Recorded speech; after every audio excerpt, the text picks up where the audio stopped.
Alrighty, let's kick off. It's 4 minutes past, so I'm sure we'll have a few more people filter in over the next few minutes. But welcome everyone to WMISA's first seminar for 2025, WMISA's first event for 2025. We're very, very excited for it, as always, to be this year's International Women's Day seminar, and we're delighted to be hosting Dr. Isabelle Kingsley from Sage with us this morning to talk to us about her career that is not, it's a squiggle, not a straight line to career success. If you want to go to the next slide, Alanis. So this Sunday, as everyone knows, I'm sure, is International Women's Day, or this Saturday on the 8th of March. So happy International Women's Day, everyone. International Women's Day is also WMISA's birthday, and this year we'll be celebrating 7 years, which is really fantastic. So to everyone here who's been involved in WMISA, who's been part of committees previously, who's come to seminars, who's come to meetups, thank you everyone for your support. We wouldn't be here without you, and we're looking forward to another fantastic year of WMISA. So before we kick off, as always, I'd like to acknowledge the Indigenous peoples as the first Australians and New Zealand earth and environmental scientists. We have so much to learn from their deep knowledge that spans tens of thousands of years. I'd like to acknowledge the traditional custodians of country and their connections to land, sea, and community. We acknowledge Maori as Tanata Whenua and Titiriti o Waitangi partners in Aotearoa, New Zealand. And we pay our respects to Indigenous elders across Australia, past, present, and emerging. I'll now hand over to Isabelle for her presentation. And thanks again, everyone, for joining us this morning. Thank you so much, and congratulations on 7 years. That's amazing. That's exciting. And what a great birthday to have it on International Women's Day. I'm joining you from the unceded land of the Roimi people in which is the land and the waters of Port Stephens. Their ways of knowing and learning show us that knowledge isn't just something to memorize, but it's something to live and share and build upon. And so as we reflect today on our own careers and our own journeys, I invite you to consider how we too can shape our future, where learning is dynamic and inclusive, and really deeply connected to the communities that it serves. So I have to click on so there we go. I wanted to start with this image. It's one of my friends drew this, left it on my desk one day, and it's your brain on science. You start here, and we all know that science is not a straight line, and it's never what we really expect. You start here, and it just kind of gets really, really messy. And I thought, that's brilliant. So I put it on my pickboard at work. But it also really, I thought, illustrates what a career looks like. You start here, you think you're going to get over here, and it just kind of like goes a little bit crazy and messy. And so that's what I'm going to talk to you about today. My messy career, but also embracing that. So first, I'd like to start by knowing, where do you see yourself in your career in 5 years? So please just grab your phone and just scan the QR code, and you should be able to see it come up. And it's anonymous, so you can write whatever you're thinking. We'll give it a few seconds.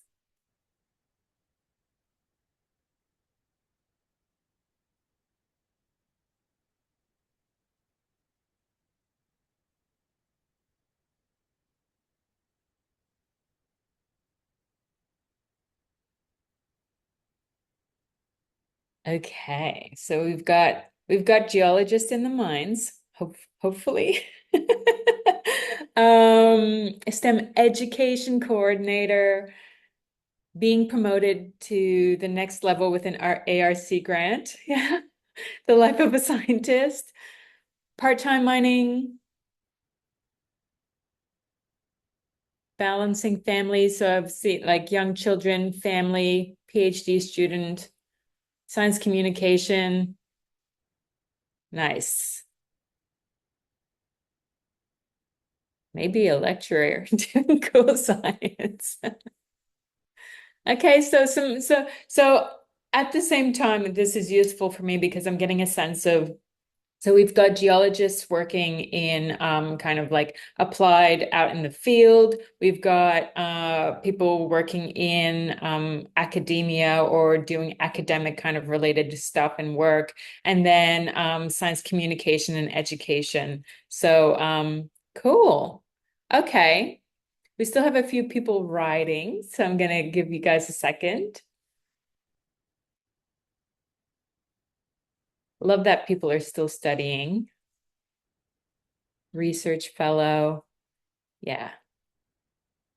Family, work and family. Yes. Excellent. All right. Now moving on to the next one, which is describe using one or two words how you feel when you're thinking about planning your career.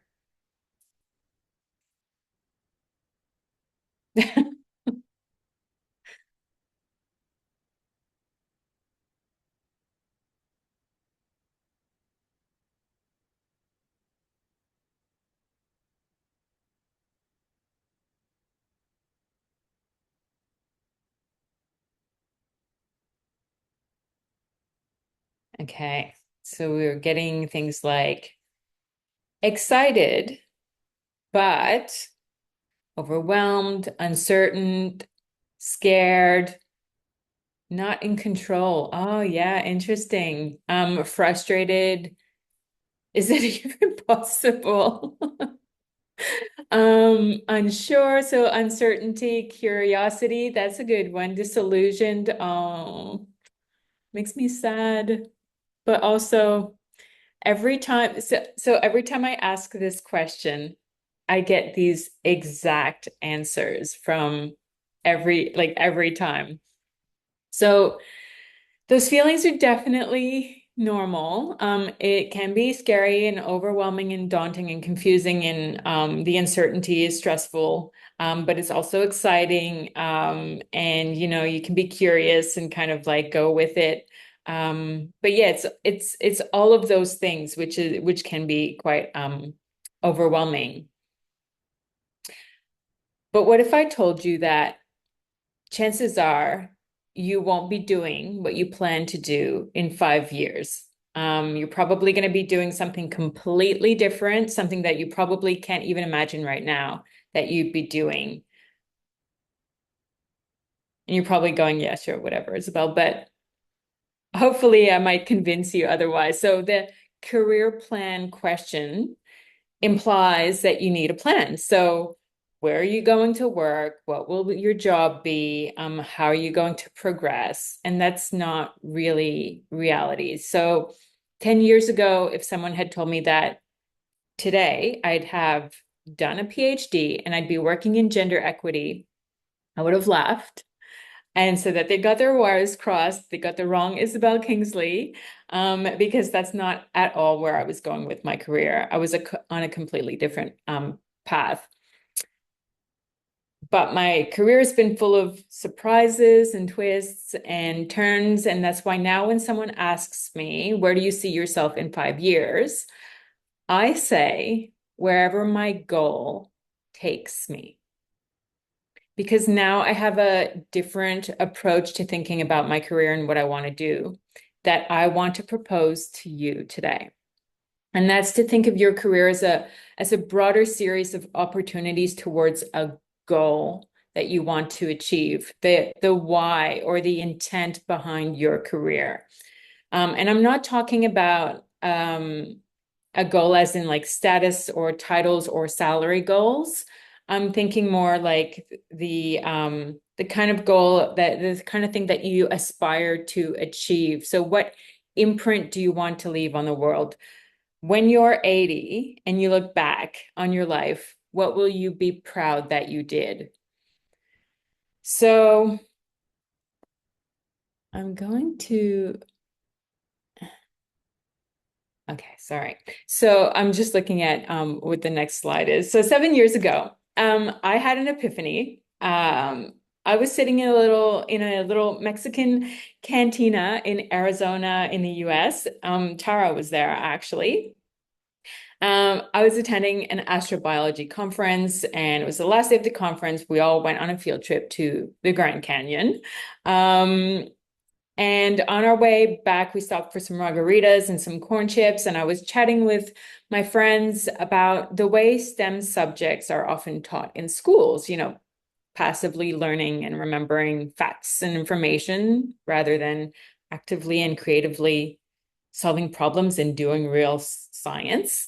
Um, and my PhD research was actually testing and trying to understand the best ways to teach STEM subjects. And so I told my friends about my research and I said, I just hope that one day I can help change how STEM is taught. I just want to help change STEM education.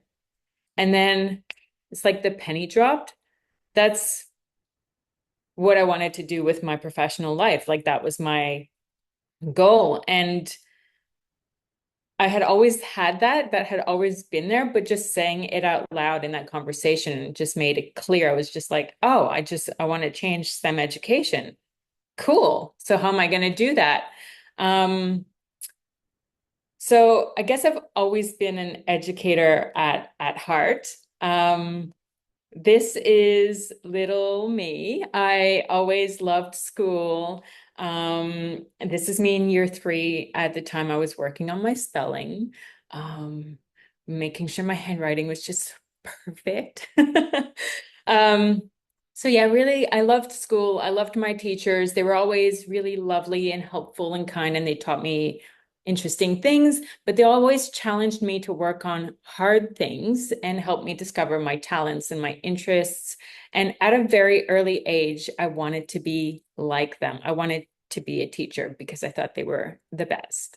And I loved playing teacher at home.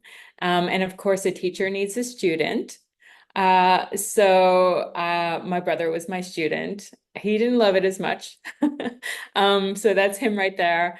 He was happy in this photo because I wasn't making him do schoolwork. I was reading to him. But I did like used to teach him maths and then write up math questions and make him sit there and do them or things like that.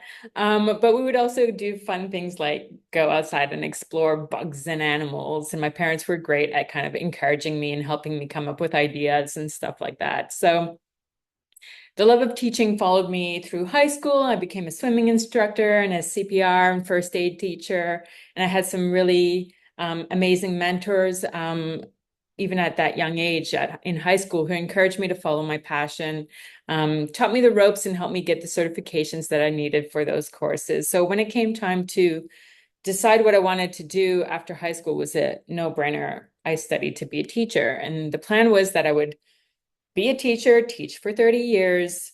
Maybe in the process, I'd be a head of department or like a school principal, and I'd retire at 50 something.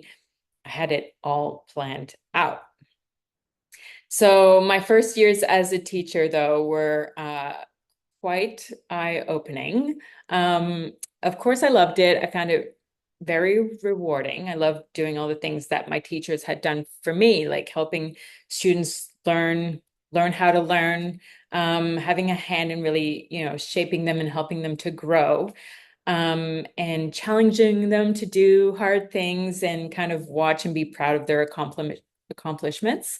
Um, there was one big problem for me, and that was that the education system in Canada, where I taught at the time, didn't align with my values as a teacher. It was rigid, it was standardized, it was bureaucratic, it was competitive, narrow. It was not student focused at all. It didn't allow me to kind of focus on the individual students' interests, and didn't allow the students to be creative and explorative in their learning. It was basically tests and marks and standardized testing, and I was completely disenchanted. So I did that for 4 years, and then randomly a friend of mine sent me an ad for a science job at the Science and Technology Museum in Ottawa, where I was living at the time. And it looked really interesting, so I went for it, and to my surprise, I got it. So I decided to turn my back. This is at 24, turn my back on my lifelong dream of being a teacher, and I decided to try something new. And I changed my career and I entered the world of science communication. So interesting that some of you said that you're in SciComm. Um, so my job was like the absolute coolest. I got to come up with some fun science programs. I got to write and come up with science shows. You can see me there. I'm at STEAM Fest in Maitland, um, doing like a STEAM science show. So that was that was one of my babies. So it was really fun. I got to like do big explosions with liquid nitrogen and make people's hair stand up on using the Van de Graaff generator, and do really impressive experiments on stage. Um, it was a blast. You also had to use a lot of like bad dad jokes. But anyway, so then when eventually that led me to working at the Powerhouse Museum here in Sydney, um, which, is at the time when I got here, I was like, this is world renowned. Like, I can't believe I'm working at the Powerhouse Museum. And some of the really cool stuff I got to do was also TV and radio. So this is me on Channel 7 with the Channel 7 gang. Just did all kinds of really cool things. But I then had one crazy idea with some of my colleagues. We were just sitting around at lunch and we're like, we should start a science festival. Sydney should definitely have a science festival. That's a pretty big undertaking and a bit of a challenge, and it's a bit scary, but if I'd learned anything from my teachers when I was little, was that you just go ahead and do hard things. So I jumped in, and I got to work with some really cool organizations. I worked with all the universities in Sydney, all kinds of awesome science communicators. There's Professor Ellen Duffy, and we pulled together this Sydney Science Festival. And this year, the festival celebrated 10 years. So I can't believe it's already been 10 years, but it's just been growing from strength to strength, and it's just like one of the big events in Sydney. So yeah, I was loving my job, and but then something came up and I thought, why not try another challenge? So I took a loop, my career took a loop, and I started, it kind of like went back to working with schools, but this time it was a little bit different. So I started working for the Mars Lab, which was a project with the University of New South Wales and Sydney Uni. And basically, it uses a recreation of the surface of Mars, as you can see there, and some robot rovers. And it was basically allowed students to do astrobiology research. So probably all of you know what astrobiology is given your background, but it's the study of the origins and early evolution of life here on Earth and in the universe. So basically, it revolves around the question, where did we come from, and are we alone? So basically, students use the rovers to drive them around Mars, the Martian surface, from their classroom anywhere in the world. And then they use the instruments like lasers and everything to do experiments to look for signs of past life, just like the Curiosity rover and Perseverance are doing on Mars. So essentially, they're doing real science investigations, just like NASA scientists do. The funny thing is, when I started my job at the Mars Lab, I had no idea what astrobiology was. And when I found out, I was very underwhelmed. I was like not interested at all about life on Mars or rocks. Sorry to say at the time.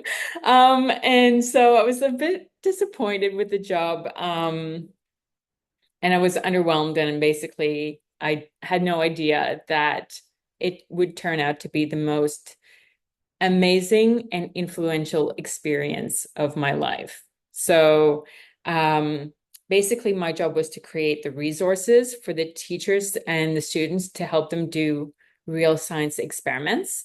Um, and so basically I was getting to do what I didn't get to do as a teacher in my classroom. I was working with teachers to help them make that happen. You know, the creativity, the students driving their own learning, all of that stuff. That's what I had wanted to do in my classroom, and now I was making it happen for others. So it was amazing. And then in working with the Mars Lab, I met one of the most influential people in my life. So at the time, Dr. Carol Oliver was the lead of the Mars Lab project. She worked at UNSW. And she, like many of my previous mentors, she was very supportive and encouraging of me trying new things and being creative in my work. And I was very curious.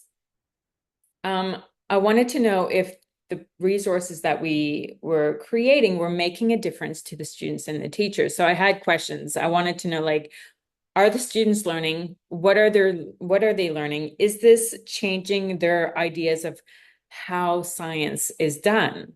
Because as we know, science is messy and not linear, and it's creative. It's like tentative, and it's not the most objective all the time, and all of that stuff, right? So Carol encouraged me to find out. So I ran a research study. And then one day Carol said to me, Isabelle, I see a researcher in you, and I think you should do a PhD with me. And I very rudely laughed. Um, and then I said, no, thank you. And that's just not what I wanted to do. I didn't want to go back to university. I was fine with what I was doing. But Carol persisted. She continued to encourage me to be curious and run some research studies as part of my work with the Mars Lab. But every now and again, she'd ask me if I changed my mind, and I would say no. But that all changed when she decided to send me on an astrobiology field trip to the outback, to the Pilbara region in Western Australia, with a bunch of world-renowned scientists. Um, Oh, and that's when I met Tara, actually. There she is sitting around the campfire, looking at the sunrise. But the field trip gave me a real behind the scenes view of how scientists work. So I witnessed science happening firsthand. I saw scientists from different fields, so geology, biology, chemistry, physics, come together to solve a problem, which is how did life start on Earth? And they looked at the problem differently from different perspectives. They brought different insights and expertise, different interpretations and explanations, creative ideas and incredible theories. And they weighted these things out and debated, and they didn't always agree. Actually, there was quite a bit of polite and professional disagreement. And the thing is, there was no right answer. We didn't leave the Pilbara going, we have the answer. It was just like, well, we think we have some answers. And I remember thinking, this is so incredibly creative and collaborative and tentative. And I was hooked. I wanted to be part of it. I wanted to be a researcher. Maybe Carol was right. So I came back to Sydney after the field trip and I enrolled in a PhD. So my career took another, this time very sharp turn into research. Um, so for my PhD, I continued what I had been doing with the Mars Lab, which was look at how students learn and how science activities or experiences can hopefully, potentially shift their ideas of how science is done. So I needed to measure what students were thinking and learning. And so I had to get pretty creative. And what I did was I asked people, students and adults also, because we had some experiences for adults. Um, I got them to write about different aspects of science before and after participating in a science outreach experience. And then I looked at the themes and ideas, but I also psychoanalyzed using this very clever software.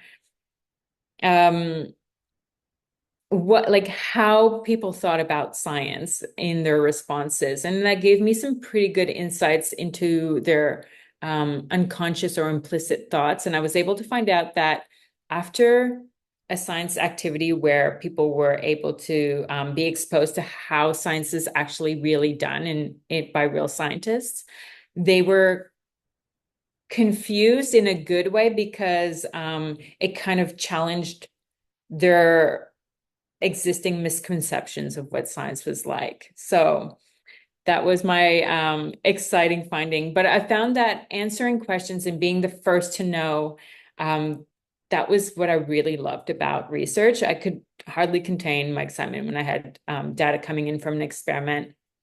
Just had to look and find out what it was showing us. And but what's more exciting is to know that the things that you find out from your research can help others. So in this case, I was helping teachers and students and science communicators by knowing what works and what doesn't and what the impact of certain things are. And then sharing that with the world, you can really make a difference. And that's what I really, really loved about research. So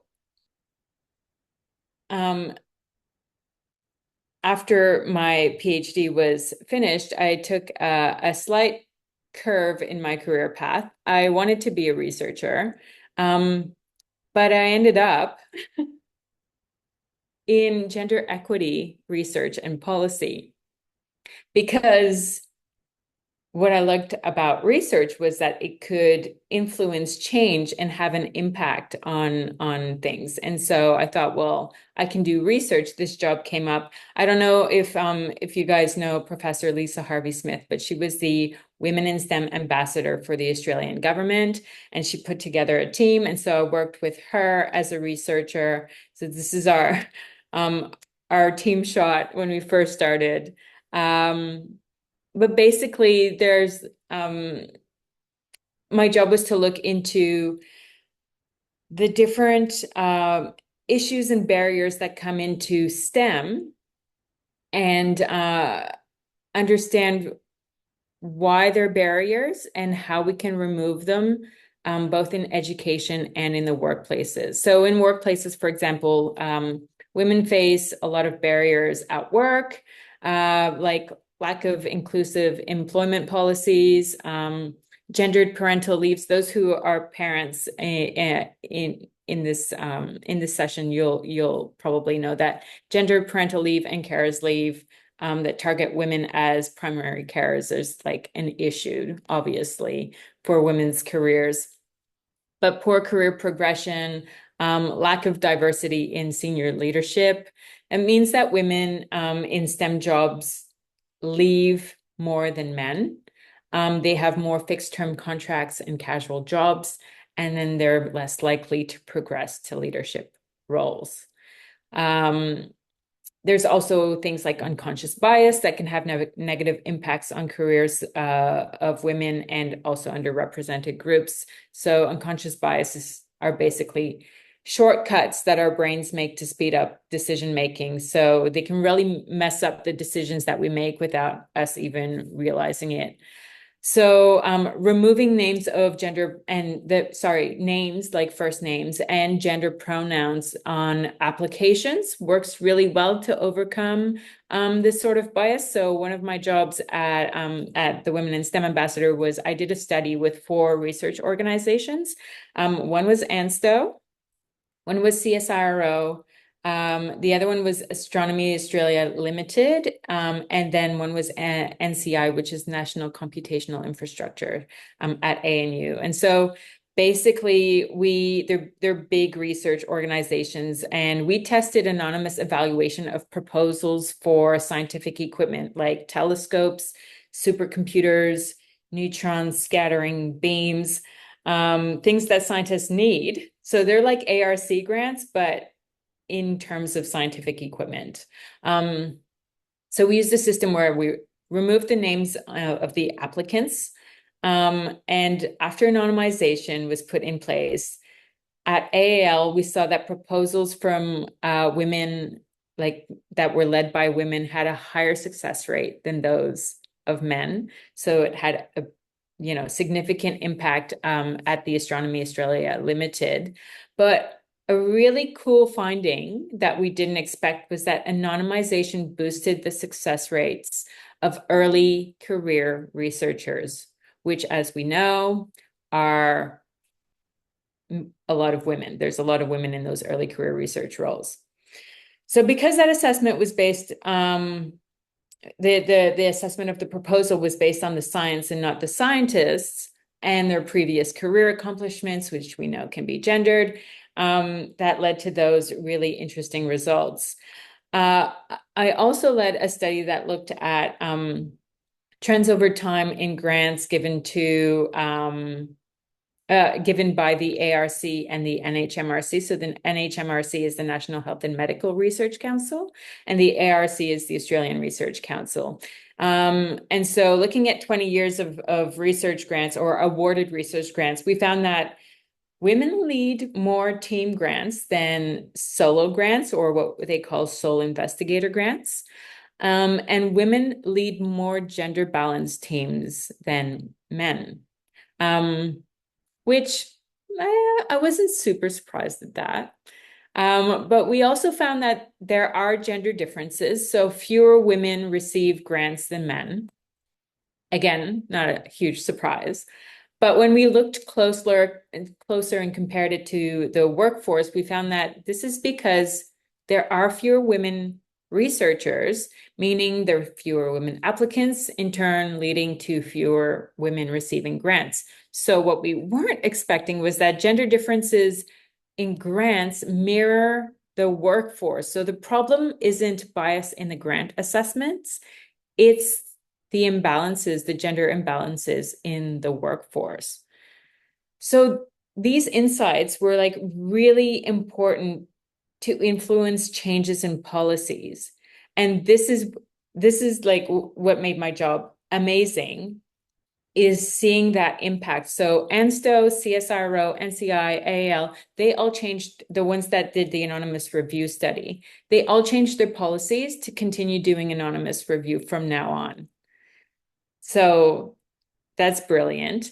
Also, off the back of the research with the ARC and NHMRC, the NHMRC decided, this was a few years ago, decided to award half of their investigator grants to women. So no matter like who applies, if there's like, I don't know, 100 women apply and 500 men apply, women will get half the grants and men will get half the grants. So that was a massive change in policy. And now, off the back of that, I work at Sage. And Sage, so, continuing in that gender equity and diversity space, and influencing change and influencing policy in STEM organizations. So SAGE is an accrediting body, and we work with universities and research organizations. So for example, Geoscience Australia is one of our members, to implement and evaluate and refine their equity, diversity, and inclusion efforts. And now we're actually expanding to TAFEs. across all of Australia and medical research institutes as well. So really getting the whole tertiary education and research like sector. So basically what we do is we guide organizations to change their policies and their practices to improve gender equity and diversity and make these workplaces and education environments places where everyone can thrive and everyone feels welcome. And that's where I am now. So I guess like creating, if we go back to thinking at the beginning, creating resources for teachers and finding out about, what works best for STEM education or how to make workplaces equitable.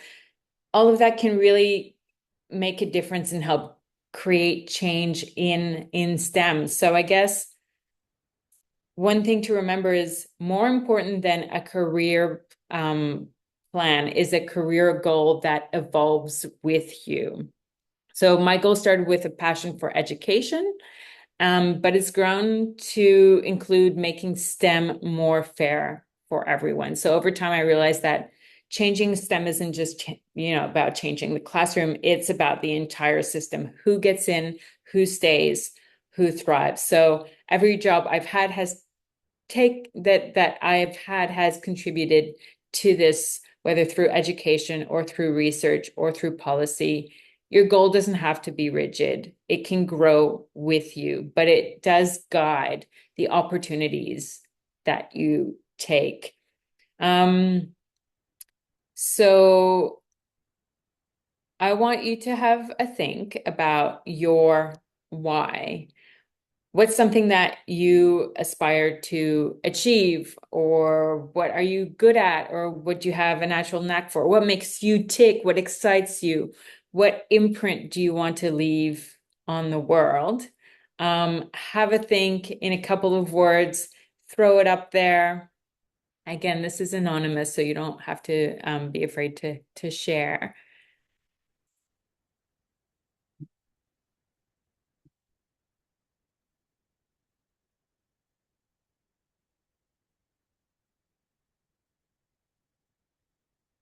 Nice. I like that one.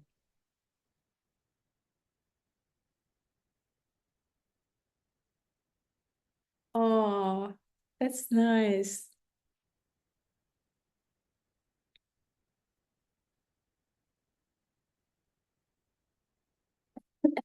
Excuse me.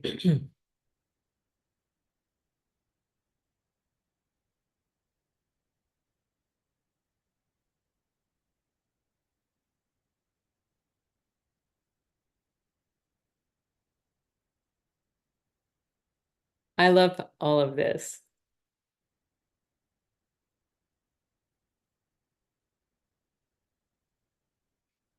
So if you notice, everything that's up here is very values based, which is great.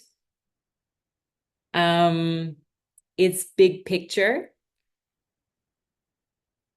And so I'm hoping that you can use these words and these ideas to get you thinking about, or to start to think about your career in terms of a goal rather than a plan. Um, think about those things and kind of let them guide you, because opportunities will arise. Don't limit yourself by planning a straight line path. Instead, be strategic about the opportunities that you take that align with your goal, your passion, your talent, your values. And twists and turns and loops are exciting, and they're challenging, and they're interesting, and they're part of I'm going to use the word journey. And also remember that goals can change too, and that's okay. As you evolve, they will evolve with you. But I'm loving all of this. And yeah, I mean, just enjoy the ride. I'm happy to take some questions. Amazing. Thank you so much, Isabel. That was really really inspiring, I think. And it's really awesome to kind of like think about, I guess, career from that perspective when it's so easy to fall into the trap of, what's the next really logical step in terms of career progression. So really bringing it back to what you value is, I think, so important. That was really awesome. Thank you so much. You're welcome. Um, I'll open to questions. So if people have some questions, you're welcome to pop them in the chat. Alternatively, if you want to raise your hand and unmute your mic and jump in when there's a space. There's already a question in the chat, so I'll kick off with that first question from Eva, who asks, how much do you think your moral values influence career direction as opposed to a career goal? A lot. A lot. It's interesting actually. So my partner is right now looking for a job. And he is being a bit tested and torn between, do I go with something that pays really well? Because you start to get some offers here and there and some opportunities. And it's like the one that's like not the best, but pays really well, or the one that is meaningful and really aligns with his values and that he would really enjoy and find interesting, but doesn't pay as well. And I guess, and I said, well, what's your goal? Like I put it to him, what's your goal? What's your value?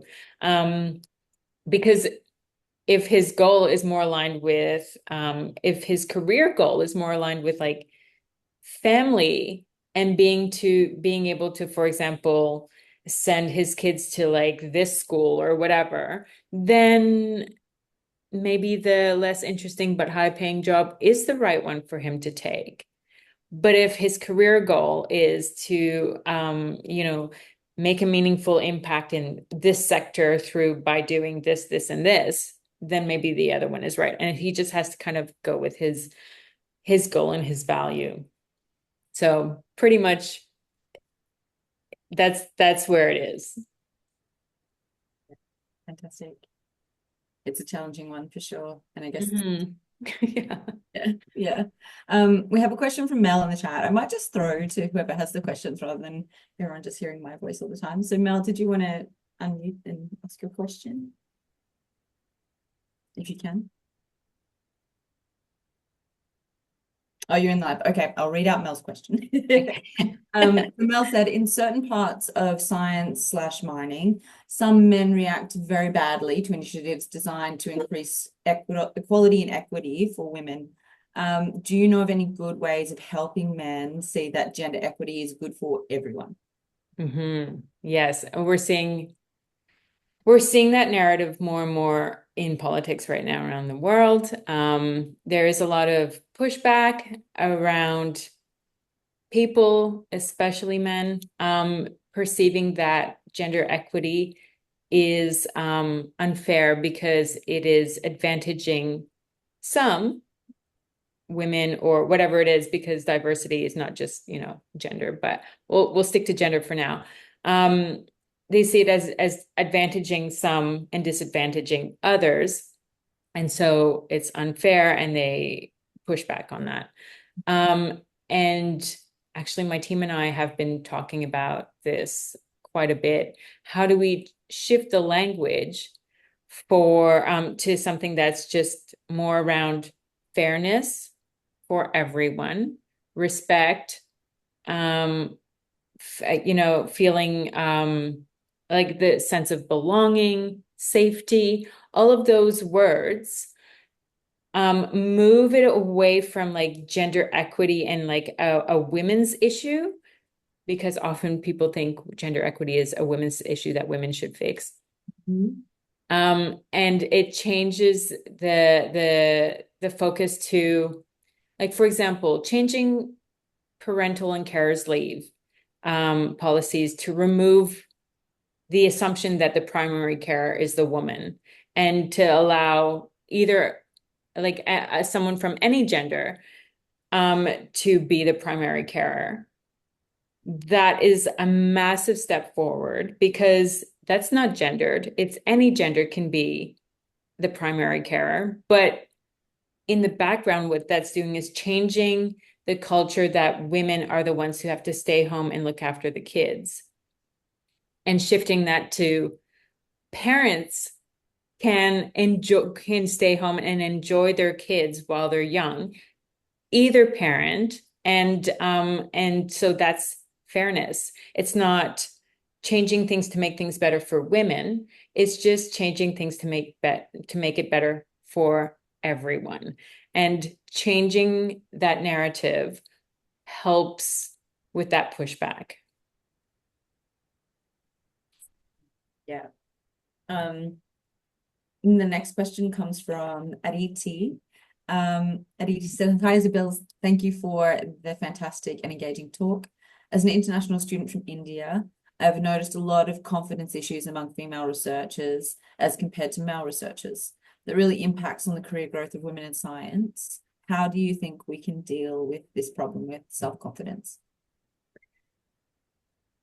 Yeah, it's interesting because there is some evidence that women's confidence is lower than men's, but there isn't a lot of evidence out there that that is a key barrier. I think that what happens is, especially, did you say that it's in academia? Yeah, yeah. Yeah. So it's, yeah, academia is the challenging one, which is really like hard on your confidence, which is part of the reason that I was like, I'm out. I'm gonna go work for Sage. Um, Academia is set up to be competitive. It's set up, the whole system and the structures and the practices are set up to be competitive. It's gendered because the people who can be competitive and work long hours and write heaps of papers and go to all of these networking and conferences and all of those things are men, or it's easier for men. And then you have a lot of men who are in senior leadership, and then you get this kind of culture happening where it really affects women's confidence within that system. And I've had conversations with some of my friends about that, which is like, how do you deal with a supervisor who like puts down your work? Or how do you deal with someone on your research team who doesn't value your opinion and or like goes over your head, or all of these things that in the culture that contribute to women feeling less confident because it's toxic, and not because women lack confidence. So there's a difference there. So I think the work needs to be done to change the systems, the structures, and the culture, which over time, and this will take time, over time will be more welcoming for women. Women will feel like they belong and contribute equally, and then their confidence will be just as high as men's because they will feel valued and they will feel like they belong there. Yeah, absolutely.